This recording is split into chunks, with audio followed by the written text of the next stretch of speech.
Coklat kita, humor sufi, pasti nikmat. Assalamualaikum warahmatullahi wabarakatuh. Waalaikumsalam warahmatullahi wabarakatuh. Sehat Mas Ri? Alhamdulillahirrabbilalamin. Nah, ini ada tambahan sedikit. Pasti nikmat. Pasti nikmat. Tapi tidak berpengaruh pada budget.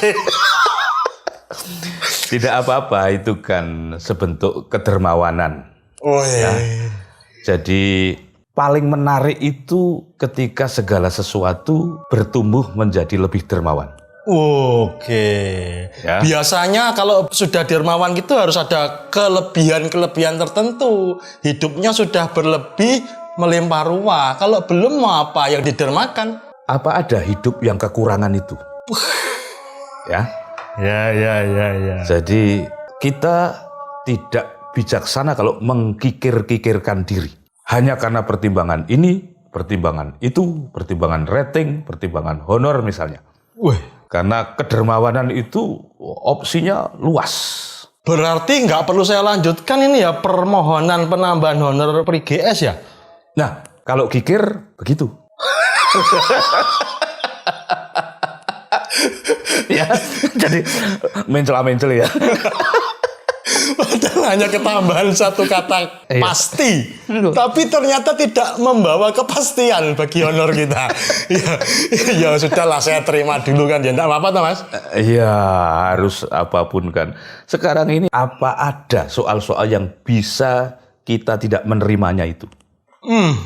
Pandemi ini saja misalnya. Ya. Apa ada kita bisa menerima jumlah paparan, rampungnya kapan? Ya.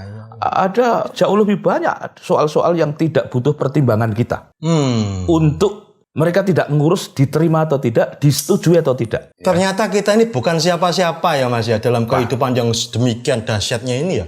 Kadang-kadang mengaku siapa-siapa itu hanya untuk menghibur sejenak lah. Eksistensial need itu ya. Jadi itu kan biar manusia itu juga punya rasa mengada itu. Wah, sampean sudah langsung arif dan bijaksana seperti ini. Bar kelegan opo? Lega apa ini? Apa ada orang yang tidak pernah lega itu? Repot. Tapi memang kalau saya itu diizinkan mengerucutkan seluruh persoalan hidup manusia menjadi hanya satu persoalan. Persoalannya adalah kita ini tidak terima. Nah, solusinya juga cuma satu sebenarnya. Terima. Ya toh? Nah, kita uji tesis ini. Apakah Mas Pri terima atau tidak terima jika yang terjadi adalah pengurangan honor? Saya teringat Sayyidina Abu Bakar. Wah, Denny, ya.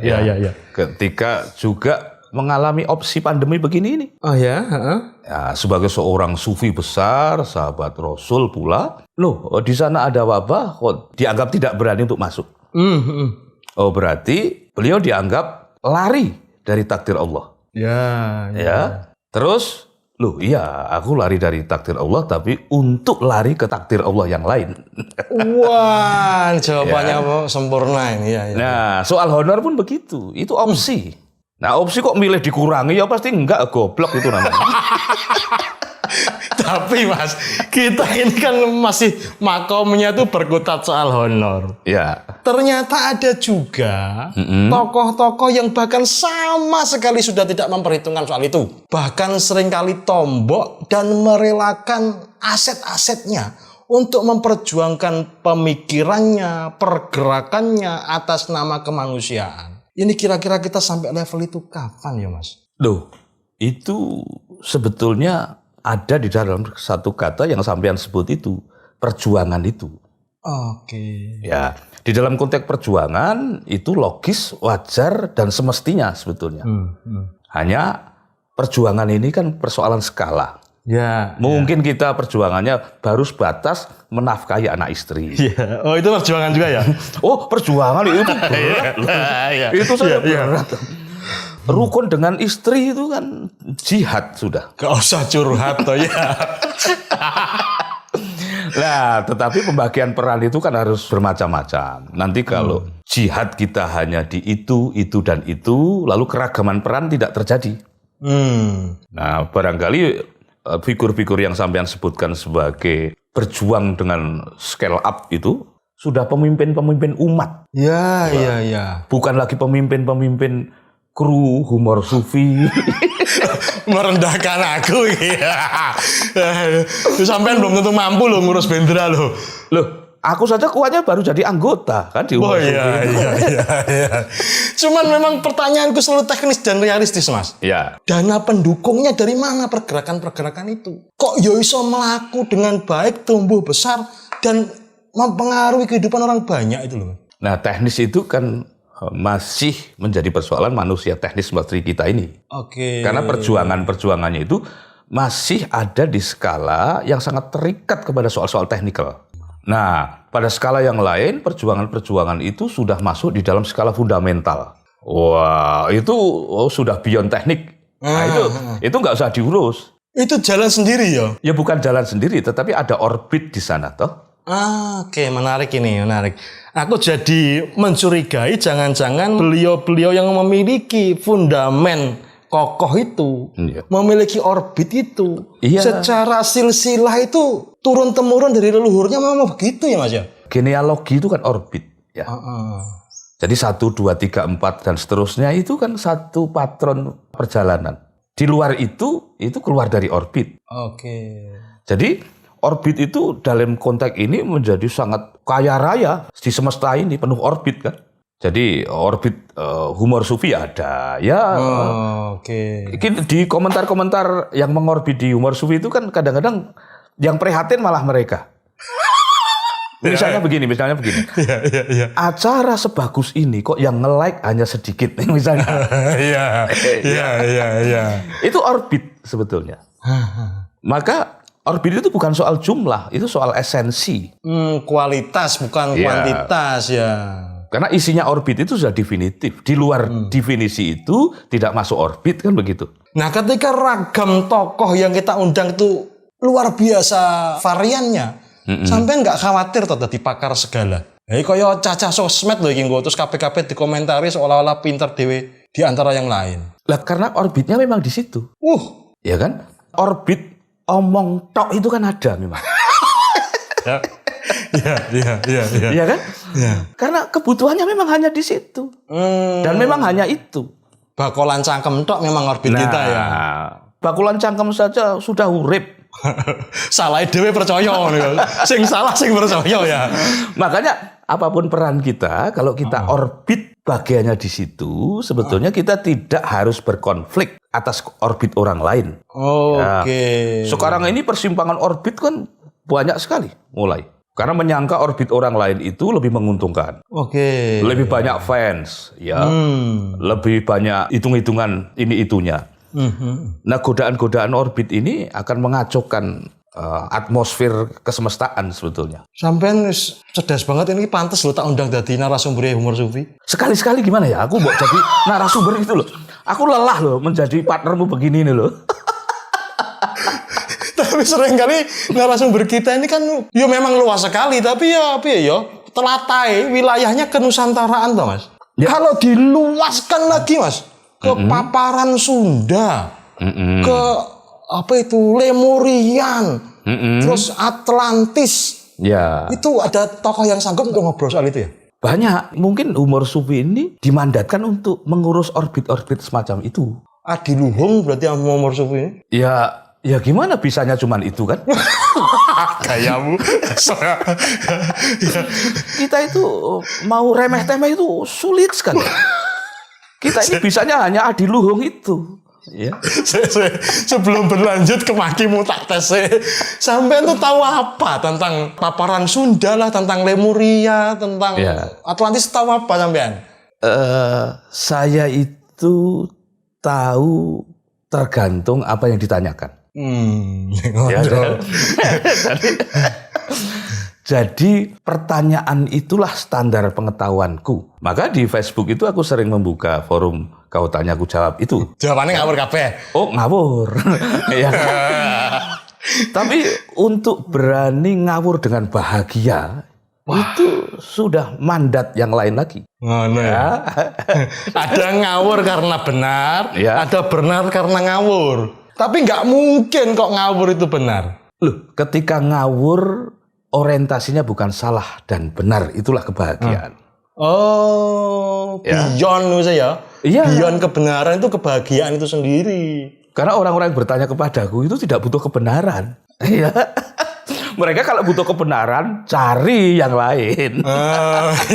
Iya. Termasuk kepada tokoh-tokoh yang akan kita undang itu. Nah, kepada tokoh yang bisa memahami dunia yang jauh di peradaban lama ini, nanti kita berbagi peran. Oke. Saya akan bertanya satu persatu. Ya. Jenengan akan menantang satu lawan satu. Berani pora?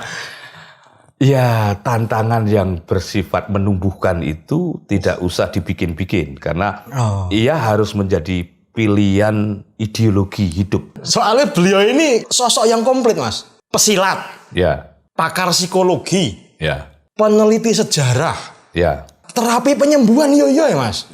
Nah, yang terakhir ini penting untukmu. Ya. Karena kesakitanmu ini hanya mungkin disembuhkan oleh penyembuh-penyembuh yang kelasnya seperti ini. Ya, aku mengalami ketergantungan honor aku. Soalnya biasanya kan, tak ceritanya sih kayak suka duka nih. Ya, Cair itu belakangan. ya. Dana talangan harus ada dulu. Sampean tuh sama sekali nggak ada empatinya. Mbok takon piye, Gus, piye butuh talangan pora Gus, mbok takon lho. Aku ini menderita sudah lama kok. Kok harus menderita ulang? Apa urusanku? Ya, kita akan bertanya kepada beliau ini dari berbagai sisi. Ya. Semoga juga menjadikan kita lebih dewasa, tidak hanya bergantung pada honor. Amin, amin. Nah, kita panggil beliau Kang Diki Zainal Arifin. Assalamualaikum, Kang. Waalaikumsalam warahmatullahi wabarakatuh. Oh, ini tren terbaru. Jadi, muncul dua. Ini memang ajaib ini memang.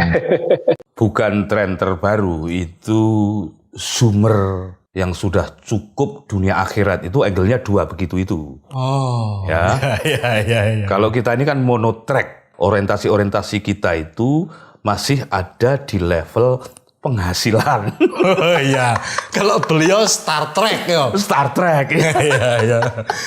Lintas galaksi sudah beliau ini ya. Kang Diki, gimana kabarnya Kang Diki? Oh, harus baik. Wah, iya. Kalau nggak baik, saya nggak bisa ngobrol di sini. Ini sedang di planet mana ini? Ini di planet, bukan planet Hollywood ya, planet Raja Mantri namanya. Oh, iya. Itu suatu planet yang ada di satu gugusan, gugusan buah batu. Oh, iya. Galaksinya apa? Galaksinya Bandung. Oh, Jadi kalau misalnya ke sini harus pakai paspor, pasportnya apa? paspor BCA. Wah. Mas Bri, ini saya itu belum pernah bertemu dengan Kang Diki. Ya. Tapi nama beliau sudah harum. Di mana-mana saya sudah dengar. Termasuk dari Mas Henry. Nah, beliau meminta saya untuk sowan kepada Kang Diki. Nah, saya kan menggunakan teknologi kita saja ya toh, acara kita. Beliau kita rawuhke, kita undang ke Humor Sufi, Mas Bri. Loh, kalau orang seperti Kang Diki ini kok tidak dikenal, ya bukan salah beliau. Terus? Yang goblok kita yang tidak mengenal itu. Oh, sampean bae sing goblok, aku udah kenal lama. Kan semua ada orbitnya, seperti yang Mas Pri bilang. Wah, belum apa-apa dikutip sudah. Iya. Dan semua juga seperti yang Gus Chandra bilang itu tentang terima. Ya, bagaimana terima? Ya kalau kita harus terima, kasih. Sudah terima ya kasih. Kan bicara soal penghasilan tapi tetap dikasih lagi kan ya. Sudah terima tetap kasih lagi. Berarti tanpa harus memilikinya ya, Kang?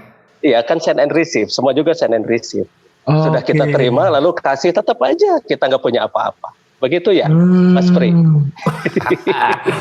Bagaimana mau membantah guru ya nggak sopan lah kita. Saya tuh berguru pada Mas Pri, saya berguru pada Gus Chandra. Semuanya adalah guru-guru sebetulnya. Alhamdulillah. Tapi kami belum mampu untuk terima langsung kasih itu ya. Terima mampir dulu sebentar, sisanya baru dikasihkan ya Mas Bri. Terima, tabung. Tetap saja dikasihin ke bank, Mas. Oh iya. Iya. Kang Diki sibuk apa saat ini? Sibuk ngobrol sama kalian berdua. Wah iya bener ya Mas. Bubar ya Mas ya bubar.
Ketika Kang Diki dikaruniai banyak sekali kemampuan adiluhung, itu riwayatnya bagaimana? Dulunya bagaimana?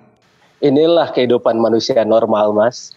Jadi kita akan bisa mengeksplor. Kita eksplor saja. Memang ada orbitnya seperti yang Mas Pri bilang. Jadi semuanya itu ada orbit. Saya tinggal mengikuti orbit saja. Oke. Nah, orbit-orbit inilah yang diberikan kepada saya dan saya menerima orbit tersebut. Pasti ada ceritanya, latar belakangnya seperti apa? Ceritanya itu pada suatu hari, di suatu tempat. Dan suatu cerita itu harus dimulai pada suatu hari. Iya. Suatu Ya. Kalau saya ceritanya BO ini, Gus Chandra. Ya.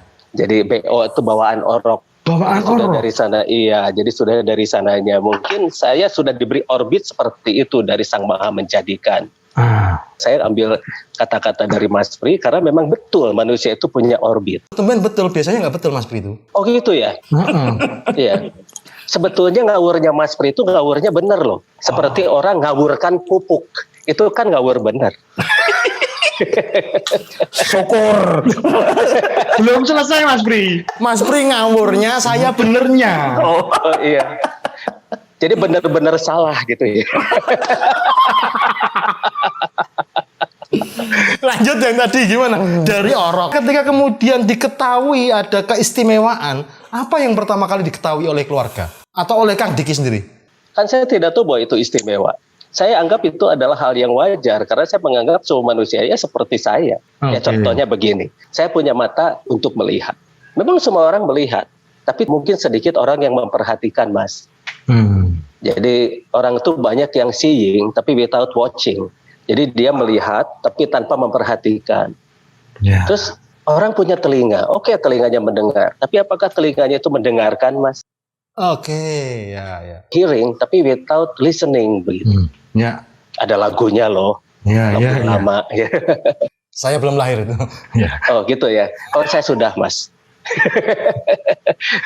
Nah terus ketika kita sudah mulai menerima, saya menerima nih ceritanya, saya menerima semuanya apa adanya, dan dari apa adanya itu kita akan tahu ada apanya.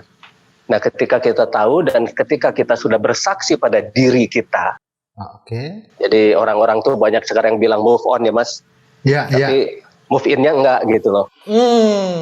Padahal yang dibutuhkan sebelum move on itu adalah move in ke dalam dulu. Kita memperhatikan dulu, bersaksi dulu ke dalam. Ini banyak sekali orang yang sekarang ngaku-ngaku bersaksi padahal mah tidak begitu loh Mas. Ya. Aku bersaksi padahal sebetulnya tidak. Melihat pun mungkin belum ya. Ya saya nggak tahu. Tapi yang jelas ada sesuatu di dalam diri kita itu yang sebetulnya itu adalah penerimaan diri kita yang sebenarnya. Ya. Nah, ketika kita sudah menerima diri kita yang sebenarnya tanpa membandingkan dengan orang lain, di sanalah kita akan mengetahui siapa diri kita. Nah, ketika kita sudah mengetahui itu, nah di sanalah kita akan mampu terus-menerus bersaksi ke dalam diri. Secara molekular, secara kebijaksanaan, secara kesadaran, secara kewaspadaan. Nah, begitu kita mewaspadai ke dalam, di sanalah kunci rahasia semuanya ada. Wah, ini sufi betulan Mas Pri, sampean ini KW ya. Saya sufi suka fikasirian. Fikasirian itu orang yang selalu ditertawakan oleh orang lain, Mas. Oh, ya. Jadi kayak pelawak itu fikasirian. Ketika sudah seperti itu, nah barulah kita akan membuka sedikit demi sedikit rahasia-rahasia yang ada di semesta. Dan di sanalah kenapa saya ada beberapa penemuan lah begitu. Nah, kalau dilacak lagi Kang Diki, masa kecilnya Kang Diki kayak apa? Apa persamaan dan perbedaannya dengan teman-teman? Masa kecil saya kecil, Mas, sama dengan Mas berdua. Loh, Ya, Mas kan Pri masih kecil sampai sekarang. Kecil, saya kecil apanya? Tidak ada yang membedakan dengan teman seusia secara fisik. Tapi mungkin secara ini habit mungkin yang berbeda. Ya, contohnya apa saja? Ketika saya melihat sesuatu, misalnya daun itu semua orang melihat itu warnanya hijau. Kemudian pikiran saya itu mulai bertanya, kenapa warnanya hijau? Dan terus saya tanya pada guru, ya yang hijau itu adalah klorofil, tapi kenapa klorofil itu harus berwarna hijau? Oke. Ada juga yang kuning, ada juga yang merah. Nah, kenapa harus kuning dan merah? Nah, terus bertanya, akhirnya tidak ada jawaban dari luar, akhirnya kita mencari sendiri. Nah, saya kenali dulu daun itu. Saya seperti itu sejak kecil, makanya sejak kecil saya itu freak, mereka anggap aneh. Ya sampai sekarang sebetulnya sih. Iya. Nah, dari sana kemudian kita mulai berbicara. Nah, coba rasakan daun, Mas. Merasakannya gimana? Dikunyah atau dilihat atau? Merasakannya itu kita terkonek secara frekuensi. Oke. Jadi kalau dikunyah, ya itu akan diolah oleh perut, dan setelah diolah perut jadi apa dan sebagainya. Tapi tidak. Ini daun itu berbahasa. Pohon itu berbahasa, semesta itu berbahasa, molekul itu berbahasa. Dan semua bahasa itu ternyata mereka punya kekhasannya sendiri. Punya bahasanya masing-masing. Betul, satu contoh begini. Ketika Newton sedang duduk di bawah pohon apel, tiba-tiba menemukan hukum gravitasi. Ya. Padahal dia sedang nongkrong kan di bawah pohon apel. Nah, kenapa tidak setiap hari dia menyadari itu? Apa rahasianya? Aha momennya itu ya? Iya. Rahasianya adalah ketika kita menetralkan diri kita, melihat segala sesuatu itu tanpa kepentingan, Mas. Oke. Netralkan, nolkan. Karena semesta ini semua orbitnya itu 3 in 1. 3 in 1? Iya, tritunggal. Oke. Plus, minus, nol. Siang, malam, maghrib, atau sore. Ya. Kemudian hidrogen, misal air H2O, hidrogen 2, oksigen 1. Tubuh, jiwa, dan ruh. Semuanya 3 in 1. Semuanya hukum di semesta itu pasti 3 in 1. Hanya manusia itu jarang menyadari. Ketika kita ingin melihat di dua sisi, plus dan minus, kita berarti harus di nol. Ya. Makanya ketika tidak ada beban itulah mulai muncul hukum gravitasi. Archimedes membuat hukum bejana berhubungan itu ketika dia berendam kan, bukan di sekolah. Iya. Dia sedang berendam, lalu dari sana ketika dia dalam keadaan netral, mulailah dia mengetahui tentang hukum bejana berhubungan. Barulah dia keluar sambil teriak-teriak, Eureka, seperti begitu. Ya. Nah, Nikola Tesla, kenapa dia bisa membuat sesuatu itu yang jauh dari zamannya? Karena ya itu tadi, dia bisa menjadi receiver. Padahal kita itu sehari-hari send and receive, Mas. Kita menghisap udara pun itu send and receive, menarik lalu membuang, menarik lalu membuang. Nah, itulah yang harus kita rasakan, makanya kita bisa mengenal semuanya. Ya. Sampai pada poin ini saya harus minta maaf sama Mas Pri. Karena ternyata yang kamu lakukan benar, Mas. Ngajak ngomong binatang, ngajak ngomong pohon, itu ada ilmunya, Mas. Cuman Mas Pri belum nyampe pada kesadaran. Masih jauh perjalanannya, Mas Pri. Ya. Mas Pri itu sudah sadar loh kalau saya lihat. Oh, udah. Hanya orang nggak tahu. Syukur. Mas Pri itu ganteng loh, Mas. Iya. Ya hanya orang nggak tahu kalau Mas Pri itu ganteng. Syukur. Mas Pri kalau meninjau sosoknya Kang Diki gimana? Paparan singkatnya aja sangat mendalam itu tadi.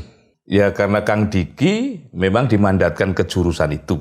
Jurusan-jurusan itu saya tidak tahu persentasenya di negara ini. Karena biasanya negara-negara yang tidak terlalu mencintai, saya menyebutnya sebagai, jangan ditafsirkan merendahkan ya, tetapi ini peluhuran. Local genuine itu ya. Lokal genuine, oke. Itu setiap bangsa kan kehilangan genuisitasnya.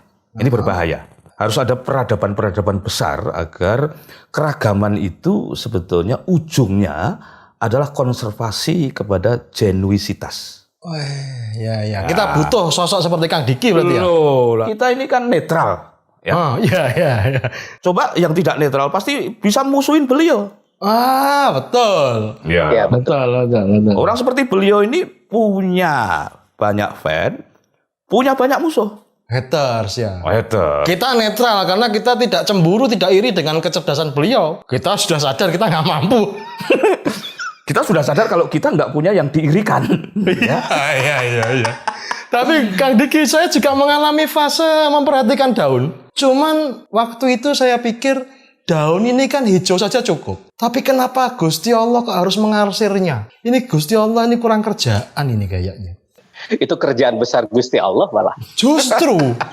Gusti Allah itu maha besar, maha luar biasa, dan semuanya diberikan pada kita.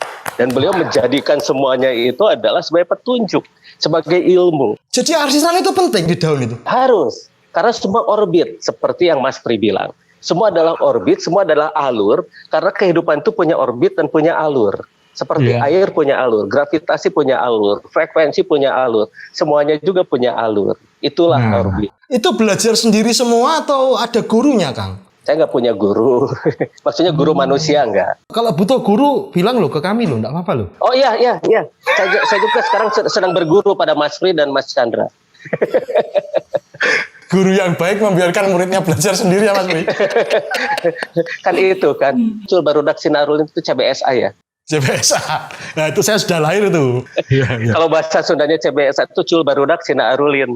Jadi biarkan saja anak-anak biar main sendiri gitu. Anak-anak saya itu nggak ada yang sekolah, Mas. Loh, terus? Kayak tukang parkir aja terus. Loh, anaknya Mas Pri juga ada yang homeschooling, tapi kan tetap schooling walaupun home. Saya yang diamanahi anak, bukan sekolah. Oh, kita sebagai orang tua yang diamanai anak oleh Tuhan, bukan sekolah ya? Bukan. Nah, saya membimbing anak secara langsung. Jadi saya bawa anak-anak saya itu kemana-mana. Saya didik mereka jadi pengusaha. Dan sekarang sudah pada jalan sih semuanya. Okay. Yang jelas, setiap anak itu unik. Ya. Saya akan membuat mereka menjadi dirinya. Ya. Dan tugas manusia itu di planet ini adalah menjadi pemimpin untuk dirinya dulu. Oke.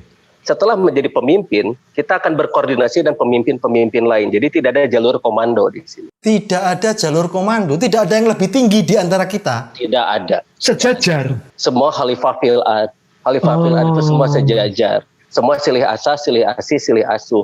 Itulah yang diajarkan oleh leluhur kita sejak dulu. Makanya kita gemah ripah loh jinawi, tidak ada persaingan.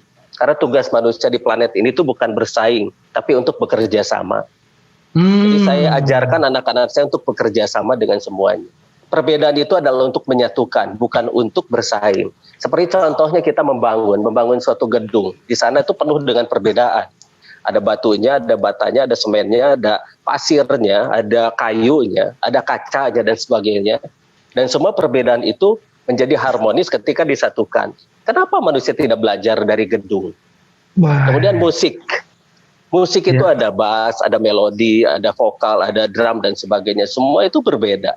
Tapi ketika sudah harmoni dan mengikuti orbitnya, waduh itu jadi luar biasa kan Mas? Iya, ada Chandramani, ada Pri GS, terus harus bagaimana? Harus kompak dan kita benar-benar tidak saling membuli. Jadi kalian harus damai ya. Dengar Mas Pri. Harus damai Mas Pri, berat itu ya Mas Pri ya.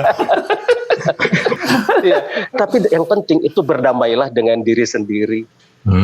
Ya. Tapi mata pencaharian kami dari berantem. Nah, itulah buzzer namanya. Mas Pri, kalau kita melihat sosok Kang Diki, kita harus menyebutnya sebagai apa nih Mas Pri? Moderator, motivator, provokator, profesor atau apa? Seorang filsuf dari Jerman menegaskan ada manusia multidimensional. Woi, apa itu? Ya mungkin setiap manusia itu multidimensional itu. Hanya ada yang bersungguh-sungguh kepada pemandatannya, bahkan dimensi daun saja sampai ditongkrongin dengan intensitas tinggi semacam itu. Ya. Ada cukup dengan intensitas, oh ini cukup di sayur, ini cukup untuk makanan ternak, ya. Ya. Ya. Nah, Kang Diki mungkin kebagian peran-peran yang sangat sedikit kalau tidak boleh dibilang terbatas jumlahnya. Ya. Maka lagi-lagi kalau saya ketemu tamu-tamu humor sufi itu, sebelah sisinya saya sangat bahagia. Sebelah sisinya saya cemas. Cemasnya kenapa? Karena kembali kepada daya rawat kebudayaan kepada orang-orang semacam ini. Ya. Apakah ada sistem maisenas di negara itu? Apakah ada sistem konservasi yang bersifat politik, bersifat kebudayaan, dan bersifat ekonomi? Ya. Sampean cerdas. Oh, terima kasih. Seluruh kecerdasanmu diblokir oleh negara atau oleh sistem politik. Sangat memungkinkan. Karena misalnya ini mengganggu bisnis yang sudah menjadi cetak biru berbagai kepentingan itu. Ya, sampean boleh menemukan apa-apa saja. Tapi kalau itu mengganggu kemapanan vested interest tertentu, wah ini dianggap memotong kepentingan. Itu mungkin terjadi ya? Loh, politik itu absurditasnya tinggi. Oh ya. Ketika jenengan menemukan contohnya thorium ya. Iya. Itu apa yang terjadi? Yang kedua, jenengan punya Krypton nggak? Siapa tahu Mas Pri mau jadi Superman. Oh, Superman jangan mau Mas, kolornya di luar. Ceritanya begini, kenapa itu thorium bisa kita manfaatkan dan sebagainya. Seperti tadi, ketika kita sudah bercakap gitu kan, kita merasakan keberadaan diri kita dengan semesta kita. Kita bersatu, kita bersaksi. Ya salah satu contoh lah, air lah. Air. Kan kita diperintahkan kan, afara'aitumul ma'a tashrubun. Sudahkah kamu perhatikan air yang kamu minum? Itu di Al-Waqiah 68 itu kan. Ya. Jadi ketika Sang Maha menyuruh kita memperhatikan air yang kamu minum. Kenapa kita tidak nurut gitu loh? Ya. Ini kebanyakan kitab ini hanya sebagai hafalan. Jadi akhirnya tidak memahami yang sebenarnya. Karena di sana makna tersiratnya itu luar biasa. Hanya hafalan bukan amalan ya. Akhirnya ritualnya tanpa spiritual. Padahal yang pertama diajarkan itu adalah spiritual. Ketika kita disuruh bersaksi, kenapa kita tidak bersaksi pada semuanya? Ketika kita sudah bersaksi secara keseluruhan dan sebagainya, ada suatu hal-hal yang memang bisa mengakselerasi air itu sendiri. Begitu. Contohnya menjadi apa air itu? Ini air minum. Ya. Sekalian saya haus soalnya. Oh iya, nggak apa-apa. Memang suguhannya online ini. Nah, sekarang saya contohkan sajalah, biar bersaksi, Mas. Ya. Nah, ini LED biasa. Ini kalau misalnya di sini ada baterai. Ini kalau misalnya saya konsletkan seperti ini nyala. Ini kan tidak. Ini tidak ya. Nah, Oke. Ini biasa, ini LED biasa. Nah, di sini ada logam cerdas. Logam cerdas. Nah, inilah yang namanya Diki Alloy atau logam yang saya buat sendiri. Dan sebetulnya inilah teknologi leluhur kita. Dari apa itu logamnya? Nah, logam ini sebetulnya saya mencontek, Mas. Oke. Mencontek dari teknologi leluhur kita. Yang namanya teknologi Lemurian itu. Oke. Ya. Nah, di dalam teknologi Lemurian itu ada suatu logam yang bernama Kraiman. Kraiman. Nah, Kraiman ini yang saya pakai ini yang level 16 ini. Saya buat yang level 16. Ini masih campuran. Campurannya itu ada beriliumnya, ada magnesiumnya, dan ada aluminiumnya sebagai pemadatnya. Nah, ini kalau misalnya logam ini kita beri air. Nah, ini saya kasih. Nah, ini thorium ini. Ini mengandung thorium. Ya. Nah, untuk mengakselerasi air bisa bergerak lebih cepat, itu dibutuhkan yang namanya thorium. Nah, ini saya kasih. Sebetulnya kita sudah memakai thorium itu sudah sejak lama. Itu berupa kaos petromak. Kenapa dia bisa berpijar seperti itu? Karena mengandung thorium. Atau bahasa latinnya itu kaos petromakto. Ya, manut ya Mas Pri, rasa dibantah. Nah, ini kita sambungkan seperti ini. Ini kan belum nyala tuh. Ini belum nyala. Nah, ini thorium itu bisa mengakselerasi air. Ini saya beri air sedikit saja, jangan banyak-banyak. Apa acara humor sufi ya Mas? Sedikit. Jangan banyak-banyak nanti batuk loh. Ya, nah ini nyala kan? Ya. Wah. Ini sudah nyala, Mas. Tuh. Ini sudah nyala. Tuh. Ini saya cabut, tek, tuh mati. Saya tempelin lagi, nyala dia. Itu bukan sulap, bukan sihir itu ya? Bukan sulap, bukan sihir, ini sains. Ya. Nah, jadi sebetulnya nanti air itu bisa jadi sumber energi. Ini sudah nyala, makin lama makin terang kan, Mas? Ya. Iya. Nah, bisa di sini nih, diperlihatkan di sini. Ya. Luar biasa. Nah, ini. Itu bisa terang sampai berapa lama usia thorium itu? Selama airnya ada.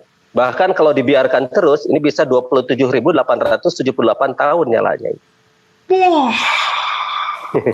27.878 tahun. Iya. Terus kenapa nggak digunakan ya ini teknologi ini? Ada undang-undang seperti tadi yang Mas Pri bilang, Undang-Undang Nomor 31 Tahun 64 yang melarang penggunaan uranium dan thorium. Karena katanya mengandung radioaktif. Tapi ternyata kan terbukti orang-orang yang menggunakan kaos petromak tidak ada yang kesakitan. Ya. Itu punya daya setrum, tapi kita tidak tersetrum. Enggak, lihat ini. Ini kan saya pegang, dua-duanya saya pegang. Aman kan? Itu bisa dikirim ke Depok sama Semarang? Bisa dikirim. Iya, kita bisa nggak langganan listrik lagi, Mas Pri. Itu bisa untuk menerangi satu rumah penuh, Mas? Sebetulnya bisa, hanya yaitu tadi regulasi. Oke. Jadi kita harus menghormati regulasi lah. Terus Kang Diki menggunakannya untuk apa? Untuk edukasi bahwa ini bisa. Akhirnya saya kerjasama dengan luar negeri akhirnya, tidak di Indonesia. Oh, ya. Mas Pri ini gimana Mas Pri kok berbenturan dengan regulasi Mas Pri? Padahal untuk kemaslahatan bangsa dan negara loh. Kita ini sekarang krisis energi loh Mas Pri. Iya. Ya, kan persoalan sosial, persoalan ilmu pengetahuan itu tidak bisa sendirian tanpa sebuah persoalan politik. Karenanya persoalan sosial itu mudah ketika persoalan politik itu dibikin mudah. Ya, oke. Bukan memudahkan ya, tetapi dibikin mudah. Dengan orientasi-orientasi yang sudah jelas sebetulnya. Nah, saya tidak tahu apakah orang-orang seperti Kang Diki ini akan mengubah peta politik kita dalam bernegara. Terutama yang menyangkut ekologi. Ya. Terutama yang menyangkut pendidikan. Pendidikan yang tidak disupport oleh sebuah sistem politik yang berorientasi kepada pendidikan, ia bisa akan terancam menjadi bermacam-macam vested interest. Menjadi jualan seragam, jualan gedung. Oke. Makanya ada uang gedung tuh di Indonesia itu. Ya. Nanti kalau sekolah itu kesulitan juga ada uang genting, ada. Ya. Nah, ini sebetulnya adalah sebuah dialog besar kebangsaan. Kalau kita mau mengangkatnya ke dalam skala kebangsaan. Berarti sampean sepakat pendidikan berbasis keluarga nih Mas Pri? Bukan sepakat atau tidak sepakat, itu sebetulnya sebuah kepedihan pilihan sebetulnya. Kepedihan pilihan. Karena sebetulnya sekolah itu harus menjawab itu. Kurikulum itu harus menjawab itu. Kurikulum ki apa kurikulum?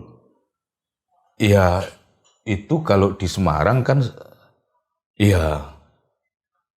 Artinya jarak ya. Itu bahasa Latin. Yang berarti kita harus tahu batas antara satu dengan tempat lain. Itu kalau dulu ketika zaman orang-orang Romawi kuno, dia berlari antara satu tempat dan tempat itu namanya kurikulum. Yang berarti jarak. Nah sekarang kita dipakai untuk sistem pendidikan kita. Jadi betul kata Mas Pri itu. Loh Mas Pri nggak tahu kok artinya kurikulum tadi? Enggak apa-apa. Aku mau menjawab begitu, tapi kan sudah ada Kang Diki. Tapi jangan-jangan justru kurikulum gitu yang membuat kita berjarak dengan pendidikan ya? Iya. Karena kemudian kan sekolah itu katakanlah ringkasnya tidak mengambil esensi yang kita inginkan. Terutama di mata orang-orang tua yang paham. Ya? Akhirnya anak-anak ditarik oleh sebagian kecil orang tua itu, kan begitu. Oh iya. Jadi itu sebuah kepedihan sebetulnya. Kalau kita berpikir secara dramatik ya. Tapi kita ini kan orang-orang baik hati. Baik hati peramah tidak sombong seperti Ruli abangku. Ya.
kembali ke era kejayaan Petromak ini gimana Mas Bri?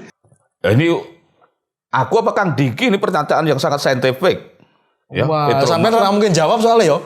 Ya, makanya itu aku tahu diri lah. Iya, gimana Kang Diki untuk kembali ke masa kejayaan era Petromak ini gimana terus?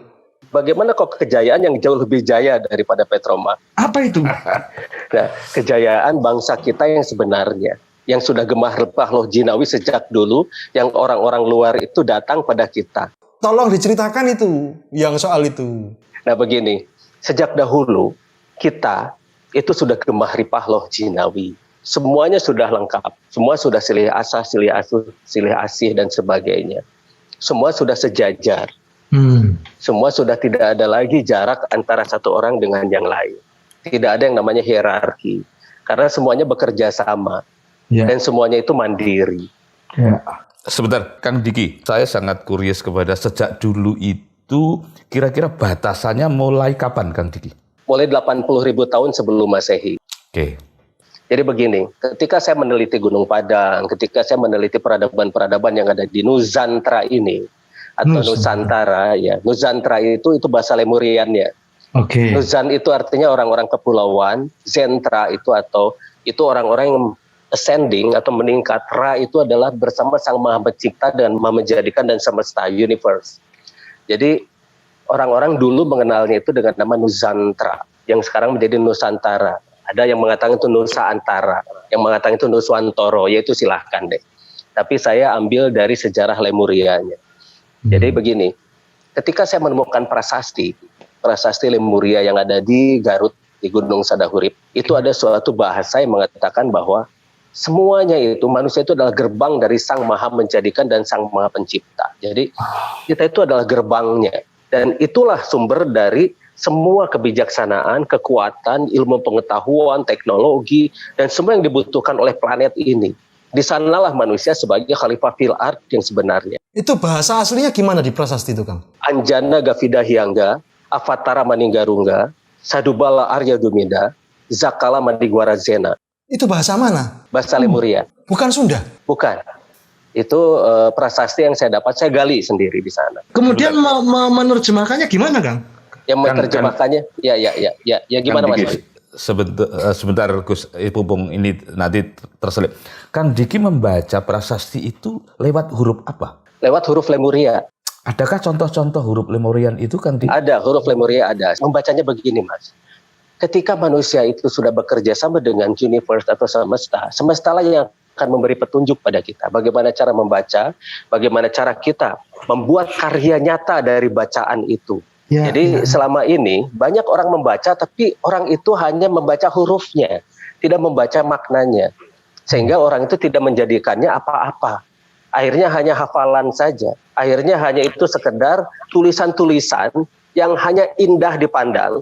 Dan seolah-olah bahwa itu ada filosofi-filosofi yang baik untuk kesadaran saja. Padahal di balik itu ada teknologi yang luar biasa. Sebelum Kang Diki, apakah ada yang sudah pernah menemukan huruf Lemurian dan membacanya? Atau Kang Diki penemunya?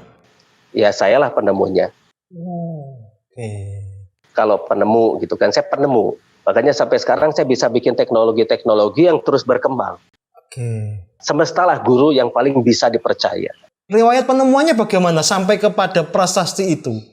Sebetulnya semesta itu selalu memberikan petunjuk pada kita apabila kita mau membuka diri. Karena selama ini manusia itu tidak diajarkan caranya bagaimana bersatu dengan semesta. Makanya saya mengajarkan suatu trik atau cara yang namanya profiling universe. Bagaimana kita bersatu memprofile universe ini. Nah, saya bikin training untuk melatih itu. Ya, singkat kami di training, Kang. Beberapa menit itu gimana caranya? Nah, caranya bagaimana kita mengikuti pola-pola universe yang ada di semesta ini. Jadi tubuh kita itu semua adalah detektor universe. Kita tidak memunculkan detektor universe-nya itu. Nah, itu harus dibantu. Karena selama ini kan bingung kalau misalnya saya jelaskan seperti ini. Harus sambil praktek, Mas. Oh, dari jauh disentuh gitu bisa, Kang? Bukan itu, tapi harus langsung. Harus secara langsung, kita bergerak secara langsung. Dan kita akan mengajarkannya secara kontak dengan universe secara langsung. Kalau secara begini paling teori doang. Ya, ya, ya, ya, ya. Karena kita langsung mengajarkan semuanya untuk bersaksi, untuk memprofiling universe ini, berbicara dengan semesta ini.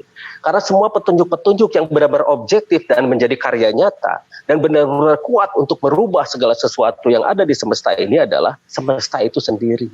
Itu dibutuhkan waktu berapa lama untuk sampai bisa profiling universe itu? Untuk sementara sih hanya paling seharian training saja, Mas. Karena kita akan berbicara tentang jauh ke dalam diri dan jauh ke luar juga. Kita mengenal dulu diri sendiri dong, Mas. Sebelum kita mengenal yang lain. Kita ke dalam dulu, barulah kita keluar. Nah, setelah kita mengenal dengan diri, kita akan mulai berbicara dengan universe itu. Kita merasakan dulu saja pergerakannya. Mungkin kita bisa merasakan bagaimana sih sebetulnya universe ini benar-benar bergerak, begitu kan. Kenapa sih ada yang namanya gravitasi? Kenapa planet ini bisa mengikuti terus berotasi dengan matahari? Ada orbitnya dan sebagainya. Yang mempertahankan orbit ini apa sih? Gitu kan. Energi apakah itu? Nah, kita bisa merasakan energinya, Mas. Nanti kita bisa merasakan energinya. Karena di tubuh kita pun ada energi itu. Tinggal bagaimana kita mulai menguatkannya. Karena tubuh manusia itu ada yang ngeblok, Mas. Ada yang ngeblok? Ngeblok namanya bakteri purba, namanya bakteri clad. Di sel mitokondria manusia itu ada satu bakteri purba yang namanya clad. Nah, bakteri itulah yang pelan-pelan kita kikis sedikit demi sedikit sehingga kita akan menjadi manusia yang sebenarnya. Beliau ini pengikutnya ribuan loh, Mas Pri. Ora baen-baen. Nah, setelah itu semua yang belajar ini tuh sudah bisa merasakan sendiri. Karena setiap manusia pada fitrahnya itu bisa. Fitrahnya belajar menjadi bisa ya? Mempelajari. Mempelajari. Oke. Karena kalau belajar dia hanya sekedar imla saja. Di depan itu belajar. Tapi kalau mempelajari itu lebih dalam lagi. Iqra itu ya? Iya, Iqra. Oke. Membaca itu bukan hanya membaca sekedar membaca tulisan. Tapi dia benar-benar membaca, mempelajari semuanya secara mendalam. Karena semestalah petunjuk yang sebenarnya. Ketika menemukan prasasti itu sejarahnya gimana peristiwanya? Sampean mimpi, sampean mendengar sesuatu, sampean apa? Apa yang dialami? Enggak, yang dialami adalah frekuensi. Jadi kita bisa mengikuti frekuensi dari semesta itu. Ikuti saja kemana. Seperti kita mencari yang namanya peradaban-peradaban yang ada di bawah tanah. Setiap manusia itu punya petunjuk. Setiap manusia itu ada unsur tanah, unsur air, dan sebagainya. Dan semua terkonek dengan semesta. Begitu terkonek itu langsung ada petunjuknya di sana titik tertentu ada prasasti gitu. Seperti kita mencium baunya ikan peda atau ikan asin. Nah, kita kan penciuman kita bisa membedakan, oh ini ikan asin. Dari mana sumbernya? Begitu. Hanya ini bedanya frekuensi. Ya. Nah, akhirnya saya ikuti terus, akhirnya ketemu. Kemudian seperti di Bali.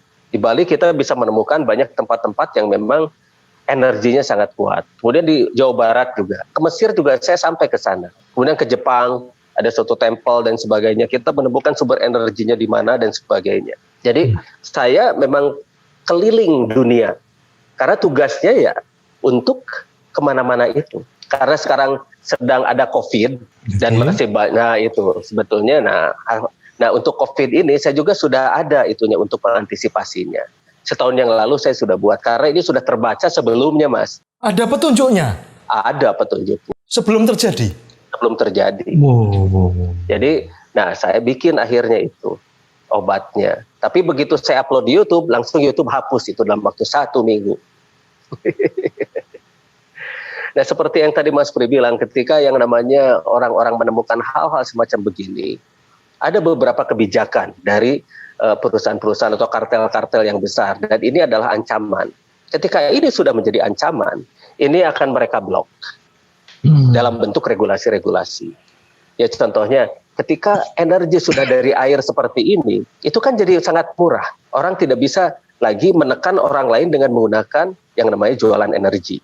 Ada lagi, ketika petunjuk dari semesta itu bagaimana mengobati diri sendiri, bagaimana menyeimbangkan diri sendiri. Penting itu. Gimana tuh, Kang? Itu kita harus mengenal dulu bagaimana diri. Karena tiap orang itu punya kekhasan, tiap orang itu unik. Dan tiap orang itu ketika sudah mengenal dirinya sendiri, dia akan bisa menyeimbangkan segala sesuatu yang ada di dalamnya. Itu menjadikan dia tidak pernah sakit? Sakit, tapi dia bisa mengobatinya. Okay. Karena setiap manusia itu kadang-kadang suka kelelahan juga kan dia. Jadi dia bisa sembuh secara cepat lah. Misalnya begini, Ketika diserang bakteri, ketika dia dalam keadaan kelelahan, kan itu bakteri bisa menyerang ke dalam. Ketika dia diserang virus, ketika dalam keadaan kelelahan, bisa dia stres misalnya. Karena ditekan berbagai macam yang namanya deadline dan sebagainya. Di sanalah manusia itu akan turun kekebalan tubuhnya. Ya, virus, bakteri itu bisa masuk. Bahkan racun-racun dari makanan halal sekarang itu, kan sekarang dihalalkan dulu, bukan ditoyibkan dulu ya Mas. Iya. Ya kan harusnya makanan itu toyib dulu, bukan halal, gitu kan. Baik dulu untuk tubuh, baru dibolehkan, begitu kan Mas. Iya. Ya makanya kenapa sekarang orang-orang itu sakit dari makanan yang halal, begitu ya. Iya. Nah, saya akhirnya bikin itu makanan-makanan yang toyib. Saya bikin yang namanya Zentriazan, suatu komunitas yang membuat segala sesuatunya itu menjadi toyib, begitu, untuk baik untuk tubuh, itu baik dulu untuk tubuh. Jadi jangan dibolehkan dulu sebelum itu baik, begitu loh. Sekarang dibaik-balik gitu loh. Mas Pri, jenengan kalau berargumen, bernarasi kan panjang lebar seolah-olah memang paham betul. Ya. Padahal ngapusi. Cocok. Kalau lihat beliau konsistensinya dengan segala keterangannya yang rigid itu dengan baik itu, ini klaim sepihak itu porsinya seberapa, Mas? Saya sudah dengan bahasa metafisik kalau memahami Kang Diki ini ya. Wah. Kalau dengan bahasa tekstual bisa edan saya. Bukannya dari dulu edan? Setengah. Iya.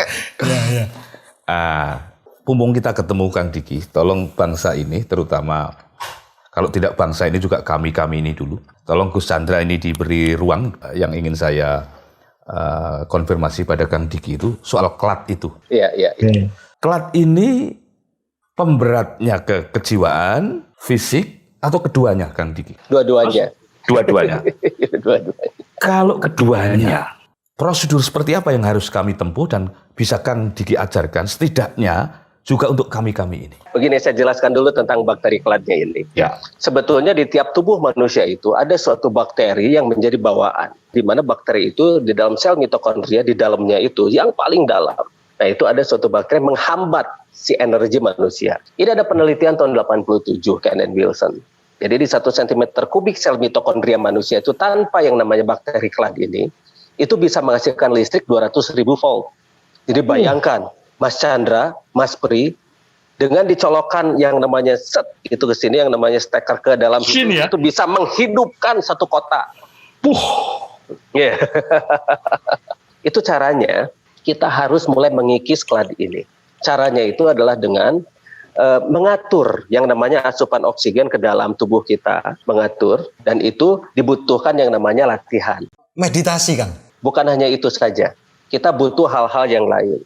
Karena sebetulnya fisik itu, seperti tadi yang Mas Pri bilang, itu secara metafisik pun itu ada hubungannya. Dan ketika akselerasi sel tubuh kita itu sudah menguat, itu akan berhubungan dengan yang namanya pola pikir kita pula. Karena sel otak kita itu akan mulai aktif. Bayangkan sel otak kita yang aktif cuma 2,5%, Mas. Wah, Mas Pri malah setengah. Itu kamu malah nggak pakai otak kadang-kadang. Kalau begitu namanya bukan Pri GS lagi, tapi Primata. Tapi ngombe. Kasih tau ngombe. Bismillahirrahmanirrahim. Alhamdulillahirabbil alamin. Assalamualaikum. Saya sambung. Maka Kang. Ya. Lanjut. Nah, jadi ketika itu sudah mulai terakselerasi dengan baik dan benar, kemampuan manusia itu akan terus meningkat. Sehingga manusia itu akan mampu berpikir dengan baik lagi. Makanya tadi secara fisik dan secara kejiwaan, terus secara pengetahuan dan mental pun manusia itu bisa terkonek dan dia bisa punya kemampuan yang lebih. Nah, kemampuan lebih inilah yang akan bisa merubah sesuatu. Berarti bakteri klatmu membesar, Mas Pri. Kemampuan berpikirmu berkurang. Terus ini bakteri klat ini siapa yang menemukan, Kang? Nah begini, ini cerita dari awal. Sebetulnya cloning itu sudah diketahui manusia sejak manusia itu ada. Oke. Karena cloningan pertama itu adalah Siti Hawa. Kan dari rusuk. Ya. Iya. Dan manusia itu adalah alien di planet ini. Wih. Bayangkan, Adam itu kan didatangkan dari luar ya ke sini ya. Oke. Kan bukan penduduk asli planet bumi kan dia. Nabi Adam itu ya. Iya. Iya. Nah, jadi sebetulnya kita ini banyak yang di-clone dan itu banyak yang dirubah. Kenapa yang namanya manusia itu cerita-ceritanya itu dulu itu banyak yang luar biasa dan sebagainya. Apa yang terjadi pada masa sekarang? Nah, si Kladje itulah yang semakin lama semakin membesar, semakin banyak. Apa yang menyebabkannya? Makanan-makanan, satu. Kedua, atmosfer. Ketiga, pola hidup. 4, stres dan sebagainya. Jadi banyak sekali hal yang membuat si Kladje itu semakin lama semakin membesar. Dan tahukah bahwa segala sesuatu itu ada yang mengaturnya. Mengaturnya itu bukan Sang Maha Menjadikan, bukan. Tapi manusia sendiri yang membuat hal ini terjadi. Makanan yang tidak sehat, yang mengandung pengawet misalnya. Makanan-makanan yang asjad atau asal jadi. Makanan-makanan yang penting enak tapi tidak bermanfaat. Makanan-makanan yang halal tapi tidak thayyib. Nah, itu semuanya itu menyebabkan si bakteri itu semakin lama semakin membesar, membanyak. Akhirnya terhambatlah manusia. Ya, ini tidak hanya benar omongannya Mas, tapi apa ya Mas, mengingatkan kita pada makan yang baik, pola hidup yang baik ya. Nah, terus yang kedua, frekuensi seperti ini tuh membuat gangguan juga ke tubuh kita. Bayangkan, handphone itu kan menggunakan gelombang mikro atau microwave. Coba dilihat di BTS. Coba kita simpan ayam di depan antenanya. Itu matang, Mas. Makanya kenapa sekarang seolah-olah bumi ini kenapa sih semakin panas? Ternyata itu dari itu semua. Jadi teknologi manusia. Sebetulnya dari dulu itu teknologi yang sangat canggih itu sudah ada. Tapi sekarang kalau misalnya kita mau buat lagi, nah itu membutuhkan yang namanya peralatan-peralatan yang memang sejak dulu itu sudah dikembangkan. Nah itu makanya sekarang saya buat satu persatu. Perlahan-lahan saya buat satu persatu. Tapi tantangannya luar biasa banyak. Itu luar biasa banyak tantangan.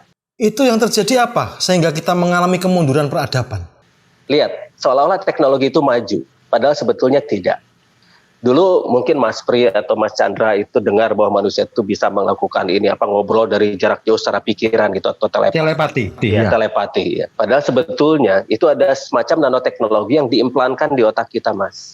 Siapa yang mengimplan? Mengimplannya itu adalah kaum-kaum leluhur yang mengetahui persis teknologi tersebut. Dan karena begini, coba lihat nanti di internet bahwa ada satu reaktor nuklir yang sudah berumur 1,7 miliar tahun di Gabon. Jadi sejak dulu yang namanya teknologi itu sudah luar biasa. Nah kalau misalnya Nabi Adam atau Adam itu gurunya adalah Allah, mungkin nggak bahwa dia itu bisa bikin teknologi canggih? Ya sangat mungkin. Allah mengajarkan segala sesuatu. Betul. Makanya kenapa dia bisa mengkloning dirinya kan ya dari rusuk jadi yang namanya perempuan. Itulah kenapa kita tidak pernah jauh-jauh membahas hal itu. Hanya sepintas-sepintas saja. Akhirnya kita hanya didoktrin dan didogma. Lalu akhirnya kamu harus yakin, kamu harus iman, kamu harus percaya. Akhirnya manusia sendiri menurunkan yang namanya arti iman itu sendiri. Di downgrade iman itu di downgrade. Jadi arti iman itu hanya sekedar kamu percaya. Padahal sebelum iman itu harusnya bersaksi dulu. Seperti ini tadi. Orang mungkin, ini Kang Diki katanya bikin baterai dari thorium. Itu kan baru katanya. Nah setelah melihat sendiri itu namanya bersaksi. Nah setelah bersaksi barulah kita secara mata pun melihat dan secara ini pun semuanya terlihat. Jadi akhirnya itulah yang namanya iman. Akhirnya kita beriman, bersaksi lalu beriman. Ini enggak, kita dipaksa hanya sekedar percaya. Karena iman itu bukan hanya percaya. Tapi iman itu dari exploring. Nah ketika kita sudah mengexploring lalu kita mulai bersaksi. Nah di sanalah kita mulai bisa meningkatkan diri. Dan ketika kita sudah meningkatkan diri, di sanalah kita jadi manusia. Wow, manusia paripurna, al-insan al-kamil. Nah, harusnya begitu. Mas Pri ini seiring sejalan dengan pemahaman agama nggak Mas? Ya, sebetulnya kalau kita mau rendah hati, apa yang tidak agama itu sebetulnya? Ya. Karena agama itu aturan gawe manusia. Dan agama itu diturunkan oleh suatu zat yang maha menjadikan. Dan sang maha menjadikan itu selalu berbicara tentang keniscayaan. Keniscayaan inilah yang tidak akan bisa dibantah. Jadi kalau masih bisa dibantah berarti itu bukan buatan dari Sang Maha Menjadikan. Ya, tidak terbantahkan kebenarannya. Betul. Jadi seperti kalau siang itu terang, orang tidak akan ada bisa protes. Manusia hidup dari oksigen itu orang tidak ada yang protes. Manusia butuh makan, orang tidak ada yang protes. Yang semua sepakat, yang semua melihat sendiri, yang semua merasakan sendiri itulah keniscayaan.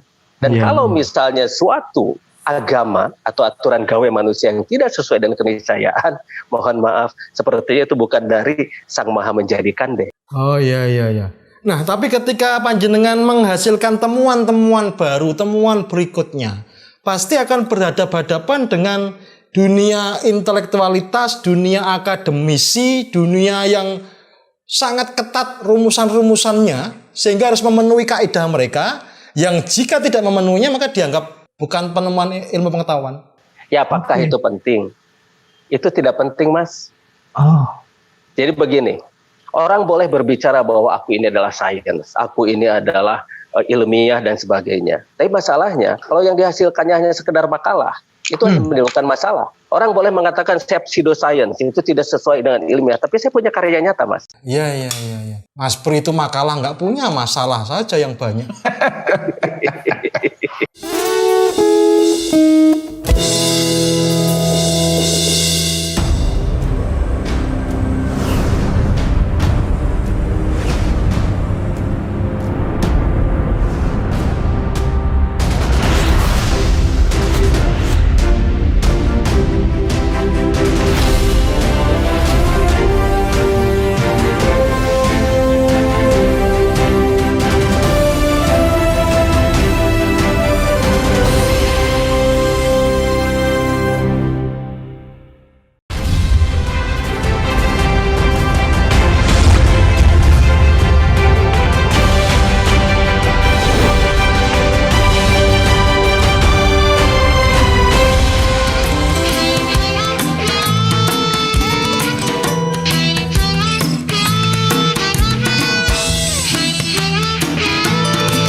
Mas Pri sampean kok terkagum-kagum, mau takon apa gitu loh, tanya apa. Klat itu sangat prinsipil sebetulnya kedudukannya untuk menyehatkan bangsa, ya Kang Diki ya. Ya, betul. Jangan sampai kita punya Kang Diki, kita sudah diiming-imingin pesonanya, lalu kita tidak diizinkan untuk ngicipin. Yang saya persalahkan nanti malah Kang Diki. Karena mempersalahkan orang lain itu lebih mudah daripada mempersalahkan diri sendiri. Nah, dirimu sendiri Mas Pri. Memang maksud saya begitu. Iya. Masalahnya begini, saya mengajarkan semuanya pada orang-orang yang memang dia mau menerima. Tapi ketika mereka tidak mau menerima, itu sudah saya tidak urusan lagi. Itu pilihan. Oke, tidak memaksakan ya? Ya tidak, karena manusia itu hidup dengan pilihan-pilihan. Sang Maha Menjadikan itu sudah lengkap memberikan segala sesuatu pada kita. Tinggal kita memanfaatkannya. Tapi manusia itu banyak selalu saja merasa bahwa ini nggak lengkap loh dari Sang Maha Menjadikan. Ya, Kata orang Sunda itu artinya ngalelengit. Nah, tak. Ngalelengit itu artinya dia itu seolah-olah merasa bahwa dia masih belum diberi apa-apa oleh Sang Maha Menjadikan. Oh, tidak bisa bersyukur. Iya. Kalau bersyukur sering mungkin. Nah, itu nggak pernah itu teman saya itu. di Indonesia apa Mas Pri? Mas Pri ini menyenangi akar giginya gitu. Wah. akar gigi, jenggot itu akar gigi. Mas Pri mau tanya apa? Kita kan juga sering tuh diiming-imingin banyak kekayaan-kekayaan yang hanya berakhir sebagai kontroversi itu. Ya. Ya. Dulu ada air laut bisa untuk bahan bakar mobil. Ya. Terus Indonesia tidak menemukan pelajaran apapun selain kontroversi dan persoalan-persoalan yang agak politis di sana. Iya. Lalu ada penemuan ini yang begini, begitu. Iya. Nah, saya lelah kepada sebuah konfigurasi semacam itu di dalam konteks sosiologi kebangsaan ini. Iya. Nah, saya usul saja Kang Diki. Apa tidak penting kita tidak usah berhadapan-hadapan dengan negara, dengan kapitalisme, dengan sebuah kepentingan-kepentingan global. Kita buat tanah perdikan saja. Oh iya. Ya? Saya pernah bikin itu, Mas. Ya. Namanya Lemurian Village. Wah. Jadi ceritanya begini. Betul itu tanah perdikan. Jadi Lemurian Village itu, jadi semuanya sudah saya bikin free energy. Karena begini Mas, semua yang mengancam pada suatu kekuatan-kekuatan besar, seperti ya kapitalisme dan sebagainya, itu mereka sudah diuntungkan di sana, mereka sudah punya zona nyaman dan sebagainya, mereka sudah kaya di situ, mereka bisa menguasai orang dari situ dan sebagainya. Begitu kita muncul dengan penemuan baru ini, itu ancaman bagi mereka kan Mas. Oke. Nah makanya serangan-serangan seperti ini tuh tiap hari saya terima. Tapi saya jalan terus. Bahkan saya pernah dibom, mobil saya itu pernah dibom. Saya pernah ditodong M16 juga pernah, semuanya. Jadi saya akhirnya bikin yang namanya Lemurian Village. Lemurian Village itu di sana di sekitar Megamendung, di sana di Hammerang. Nah, di sana sudah free energy. Jadi energinya itu mandiri. Kemudian semua perkebunannya organik dan semua tanaman-tanamannya organik, orang-orang sudah hidup bisa mandiri di sana dan sebagainya. Kasarnya kalau dunia ada krisis, tempat itu makmur begitulah. Nah, apa yang terjadi? Kok malah tanya? Ya, nah itulah saya ingin tanya pada diri saya. Oh ya, ya wes jawabannya ya. Nah, ketika itu sudah mulai berjalan dengan baik, biasa.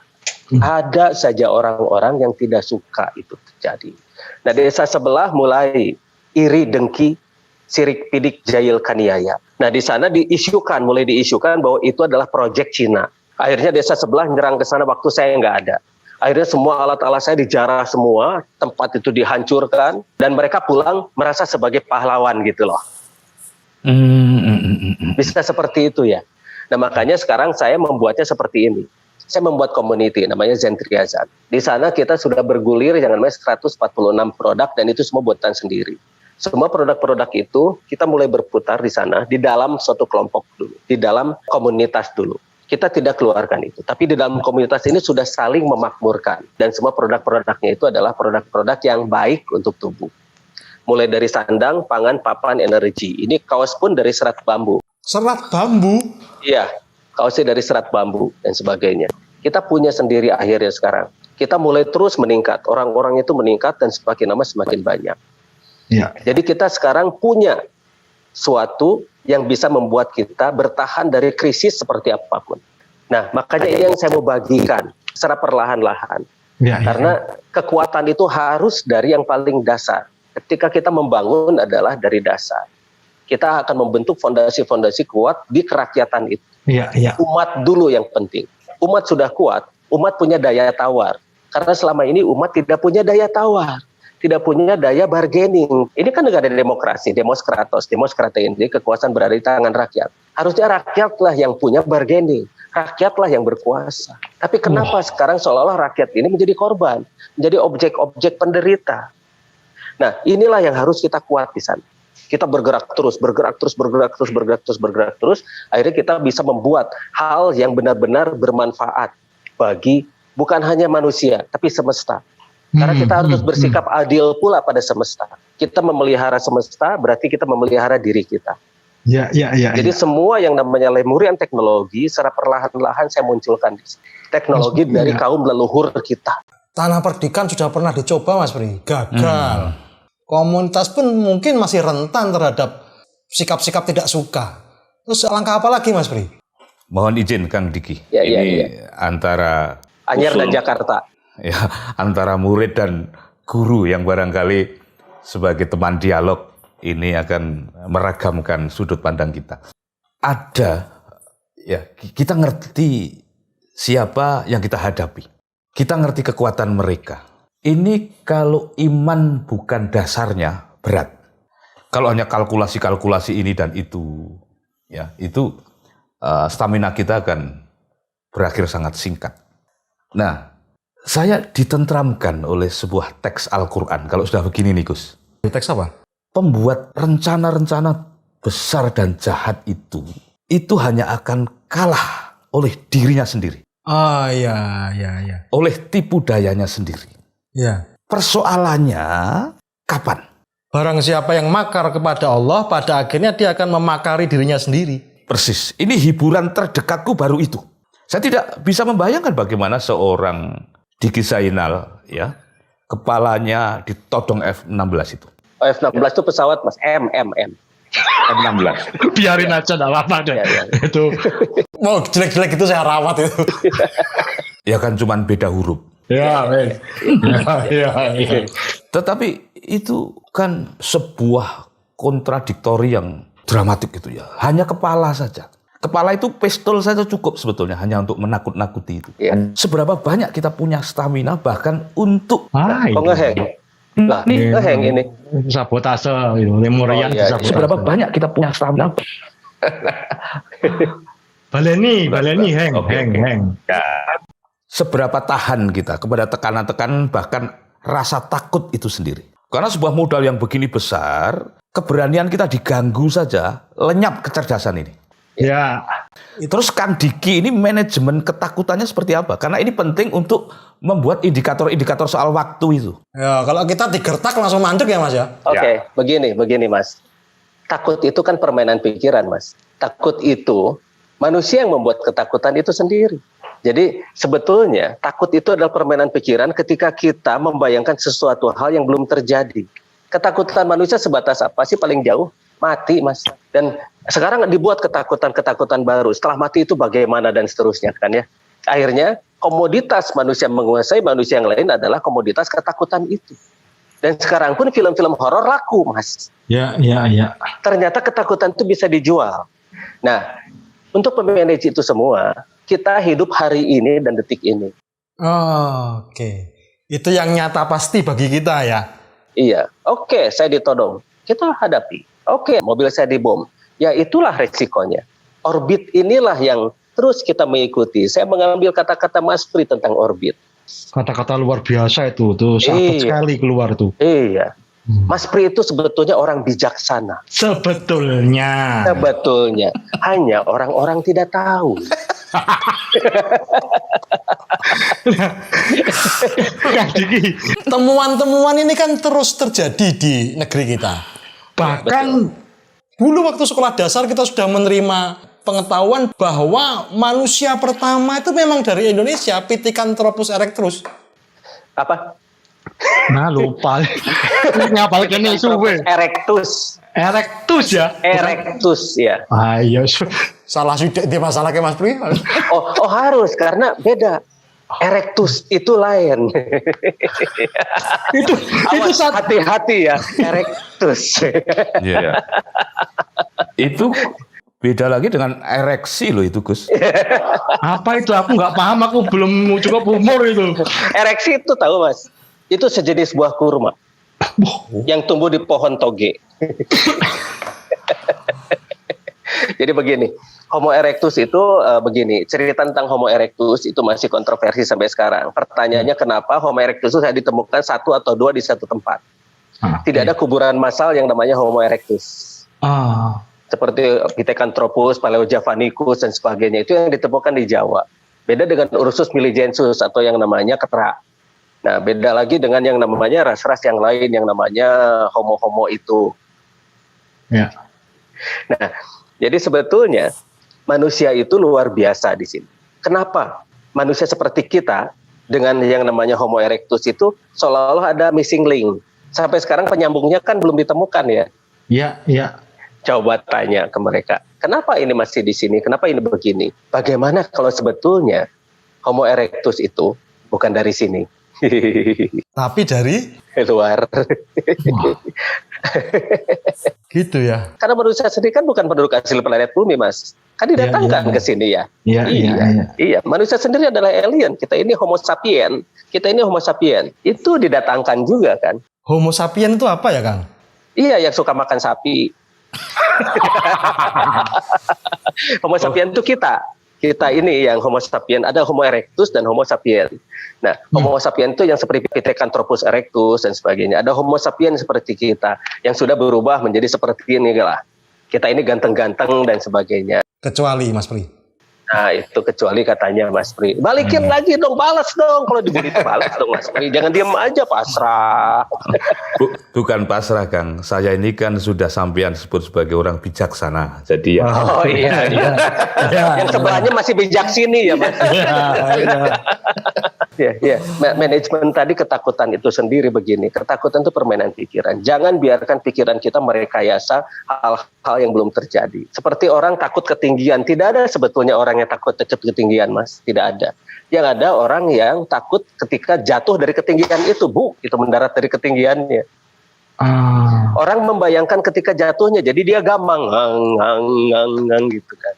Orang takut hantu misalnya. Nah, orang tuh membayangkan ketemu hantu. Tapi bagaimana kalau misalnya orang-orang yang tidak percaya hantu? Begitu melihat hantu beneran, misalnya dia kuntilanak, orang pakai long dress. Itu tante-tante pakai long dress putih, cuek aja. Atau misalnya ketemu yang namanya pocong, oh lemper besar gitu kan. Gini Kang Diki, maksud dari pertanyaan saya tadi, di negeri ini kan sudah teramat banyak penemuan-penemuan yang menunjukkan kita memiliki silsilah bangsa yang luhur, yang tinggi. Betul. Tadi Pithecanthropus erectus di Sangiran, kemudian yang terbaru Gunung Padang. Ini kan menggegerkan dunia internasional. Sebenarnya lacak jejak dari Kang Diki terhadap temuan-temuan itu tuh menunjukkan apa sih? Kita ini bangsa yang bagaimana? Kita ini bangsa yang aheng, kata orang Sunda itu, bangsa yang luhur. Memang asalnya yang dari peradaban itu dari kita. Seperti satu contoh, ada seorang peneliti, dia dokter yang membuat buku Eden in the East, Stephen Oppenheimer mengatakan bahwa asal DNA itu ya dari sini. DNA itu asam deoksiribonukleid, unsur-unsur yang membentuk tubuh manusia. Dari sini? Dari sini. Terus ada lagi Arisio Santos yang meneliti bahwa Atlantis itu ya di sini. Nah, ketika saya meneliti Gunung Padang itu saya membentuk tim yang namanya tim terpadu riset mandiri. Nah, di sana itu diteliti sampai Gunung Padang itu ternyata setelah di carbon dating itu luar biasa. Itu 15 meter dari permukaan itu di atas 20.000 tahun sebelum Masehi. Terus ke bawah lagi kan membangun itu dari bawah, Mas, bukan dari atas. Pasti lebih tua lagi. Dan di Gunung Padang itu di tomografi dan sebagainya. Di dalamnya itu ada apa dan sebagainya itu kelihatan semua. Nah, dari dulu teknologi kita itu leluhur kita itu sudah sangat luar biasa, Mas. Hanya teknologi yang tinggi itu tidak terlihat. Misalnya nanoteknologi yang bisa mengakselerasi sel mitokondria manusia sehingga bisa menjadi lebih kuat. Itu orang mengenalnya hanya sebagai pusaka-pusaka saja. Oh ini jimat, oh ini pusaka. Padahal sebetulnya itu ada nanoteknologinya di dalam yang bisa mengakselerasi sel mitokondria manusia. Sehingga manusia itu bisa menjadi kuat, bisa menjadi hebat dari sana itu. Oke, jadi jimat ini bukan tahayul ya, bukan khurafat, bukan musyrik ya? Ya, begini, musyrik itu ya, itu sih kita serahkan pada masing-masing orang lah. Jadi pendapat tentang musyrik, tentang syirik itu sendiri itu apa gitu. Zir itu atau dikenal dengan yang sihir itu sendiri itu apa dan sebagainya. Kebanyakan orang tidak paham. Jadi langsung dia menjudge, oh ini musyrik, oh ini syirik, oh ini menduakan Tuhan, oh ini kafir. Ya pertanyaannya, kenapa sih Tuhan itu cemburu pada buatannya? Nggak level. Jadi itu teknologi berarti ya, nanoteknologi. Nah, harus cocok dengan DNA-nya, makanya ada passwordnya yang orang sebut itu dengan mantra. Oke. Nah, tapi masalahnya itu harus cocok dengan DNA-nya. Kalau misalnya DNA-nya tidak cocok, mantranya juga tidak akan bisa. Taunya dari mana cocoknya? Ketika dipegang, dia akan bereaksi pada orang tersebut. Nah, sampai sekarang kan jarang yang begitu. Akhirnya dimunculkanlah yang palsu-palsunya. Begitu loh. Reaksinya apa, Kang? Nah, reaksinya dia akan mampu langsung berakselerasi dengan sel mitokondria. Hanya orang tersebut yang bisa merasakan, tergantung dari fungsi nanoteknologinya tersebut. Beda-beda. Begitu. Mas Pri punya pertanyaan apa lagi? Melengkapi kerinduan kita bersama ya.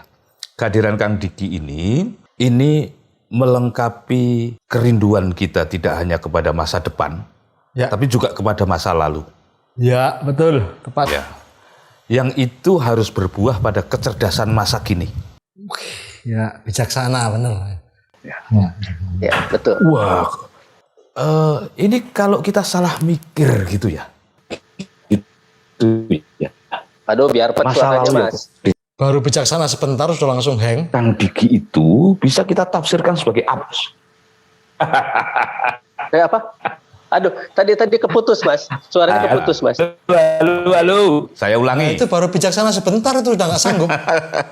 Kalau kita tidak memahami Kang Diki ini dengan kecerdasan yang setara, itu akan menjadi absurditas bagi sebagian orang. Ya, absurd. Ya, absurd. Tetapi semoga acara humor sufi ini bisa menangkap gelombang itu. Mudah-mudahan dimudahkan. Agar jatuh bangun absurditas itu tidak benar-benar menjadi sebuah absurditas. Bahwa itu hanya karena kita belum ngeh saja sebetulnya. Ya. Dengan kehadiran Kang Diki ini. Jadi sebetulnya kalau di masyarakat NU, buyut saya itu namanya Hajah Siti Asikoh atau wanita pertama yang naik mimbar. Jadi saya ini cucu buyut dari Hajah Siti Asikoh atau Nyai Juasi. Jadi saya ini masih NU sebetulnya. Iya. Masih NU dan tetap NU ya Kang. Dan masih di dalam saya itu ada darah NU dan saya masih tetap NU.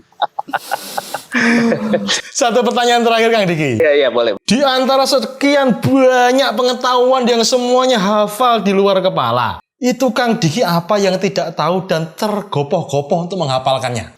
Nah, itu pertanyaan yang saya sendiri nggak hafal dan tergopoh-gopoh. Itu natural bisa keluar gitu, omongan-omongan gitu. Nah, itulah semesta, Mas.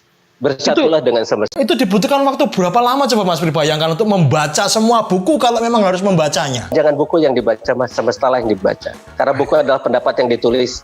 Tapi semesta adalah buku yang paling bisa dipercaya. Luar biasa. Terima kasih Kang Diki atas waktunya. Terus berkarya untuk umat manusia dan semoga sehat walafiat.